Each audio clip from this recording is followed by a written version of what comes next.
conclusions, right? A brief conclusion, and then maybe we can show you more like funny examples. Or you can start preparing your more questions. pictures. We have all the porn that we've downloaded from these sites as well. We'll look at that. So basically, like one of the main things that we didn't mention at all, but I'd really like you guys to take away from this, is that the people on these forums are geeks, not gangsters. Right? So everyone has this impression that the Russian hacking scene is basically dominated by the mafia. And that's really, as far as we can tell, that's not the case. Like a lot of these guys they're like high school students, they're college students, they're sysadmins that have like too much free time and access to computers. They're not like hardcore mafiosos. They're guys who, like, when they get angry, they spend $80 and have your website taken down, right? You know, they're not like gonna show up with like fucking prison tattoos and, you know, beat your face in. They can't do that anyway. So they're really like, they're young kids like who are a bit dumb and are making pretty small amounts of money. Like $80 to take down Twitter is really, like, that's not good money for value. What we've seen is a lot of this is youth culture. So it's like, everyone remembers back in the late 90s, early 2000 when we had the hacker renaissance and like everyone was talking in Elite and K-Rad. Yeah, that's also like, that's why the ICQ numbers are so hot though. Like, there is a market for beautiful ICQ numbers. If you get like a 6 number, who knows what the difference between like 8 number ICQ number and 6 number ICQ number? Yeah, registration date. So it feels elite if you have 6 number ICQ number. You've been on the scene for a long time, you know. you were back there, back in the day, man, you know. Back when they only had 6 digits of ICQ, before there was MSN, Gtalk, Yahoo, like, like a lot of this is basically youth culture stuff, like these deliberate misspellings, there's like this hard lingo. They used some Russian prison slang, but it's not like real Fenya, like the real Russian prison slang. It's actually a dialect of Russian. And like gypsy stuff. It's not really Russian. Lingo, which like is not really to understand even for like a native speaker, I think. Yeah, it's like it's a real language. So people just like use randomly some words. Yeah, and so people who are long-term prison inmates learn real Fenya, and they will speak in Fenya, not in Russian. And what these guys do is to basically build a bit of cred. They use some Fenya themselves to show like, hey man, like I know a couple of words of Fenya, I'm pretty hardcore, right? But the thing is they have to use Fenya words that everyone else knows, otherwise no one knows what the fuck they're talking about.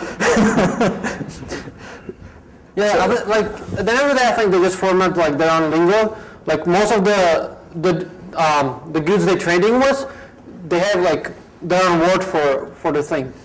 Like dedicated servers, they just call it dedik, which in Russian would like an old man, something like that. Yeah, so like, as you notice, like a lot of it's actually based off English stuff. But what we're seeing is like these dudes are also profit driven, which is kind of cool. Like they're making some effort to make money. They're just not very good at it. Right? Okay, do we have any questions? Or do you want to see more stuff? Like we've got like 6 minutes. No, I don't see any questions. No one? Nothing? No?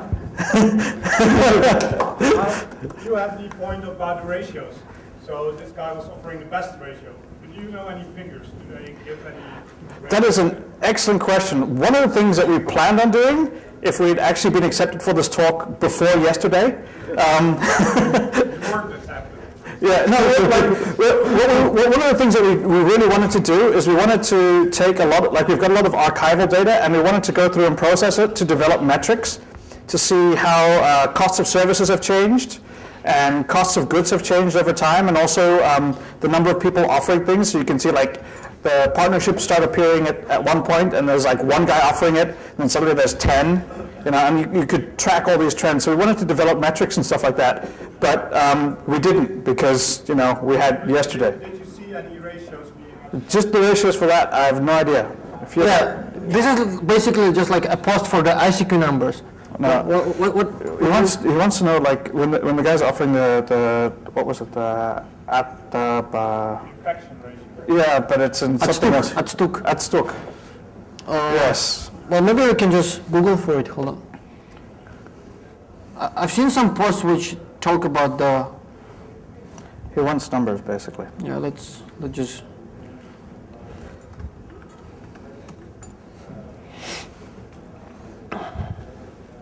I will now do a short. I will now do a short interpretive dance I call the Russian hacking forum. Aber od jakým spolu?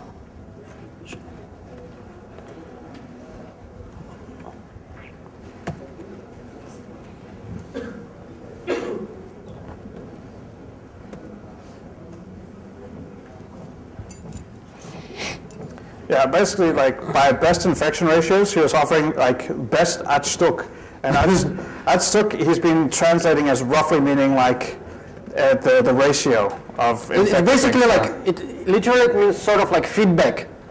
Right. Yeah, like here we'll just like look at the form at the post directly. It's basically like 30% of the infection ratio. Like in the first post.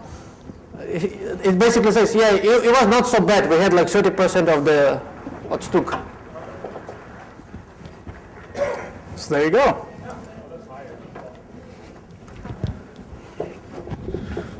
But even with like 30%, if you get like 1,000 visitors, that's like 30 or something, I guess. 300. You get 300 nodes in your botnet. Yeah. Oh, dude, where was that botnet post where they were making fun of the guy for charging so little? Yeah, it is. Hold on, let me see. Like these dudes like really rag on each other a lot on the forums. Like it's a really hostile environment. They're not like open and loving. This is like very much male culture. Like some dude comes out and be like, I'm offering this thing for sale, and everyone's like, you suck! It's almost like the internet, strangely enough. It's like they might be Russian hackers, but they're still just guys like us. This is like, can't we all just get along?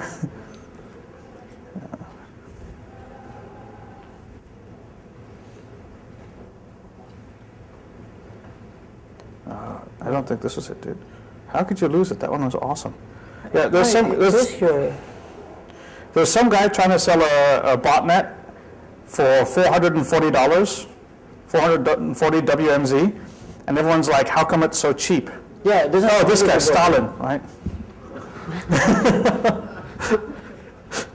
Yeah, let's just get to the first one. Yeah, the good Right, so, you can even see, like, this is awesome. We've got banner ads and shit, right? So, like... just like move the window to the center. So, like, what's that banner ad for, dude? It's proof click, freaking pace, high bits. Like... Okay. Click on it. Basically, it offers something, like a driver license within like 24 hours. Like the one which is like blurry ad, it's all the driver license copying service. Right. So here we go. I'm selling botnet full complete, $440. All the questions through ICQ. And then the other guy would be like, is it like only 20 bots in your botnet? And the guy's like, no, your botnet is weak, man. I'm like, less? And I got like,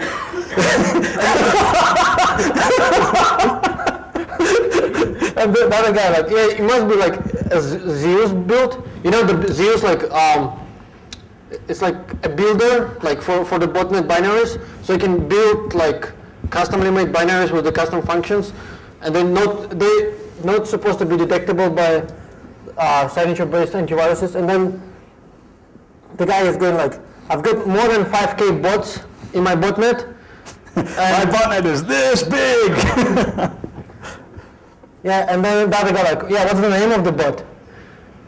And like 5K bots, is it like online or total? And the guy's like, of course it's total. Like, it's not guaranteed that you have like all the like 5K bots online. So one of the things that you'll see is that with botnets, the actual membership fluctuates quite a lot based on when the PCs are up and when they're able to connect. But you'll have like a large pool of infected machines, and a subset of that will be available at any time. Yeah, and here he's giving details on the package. Aside of the bot, I'm also saying like 5 clean builds of the loader. And clean build means it's not detectable by antivirus and hosting, plus domain prepaid for a month.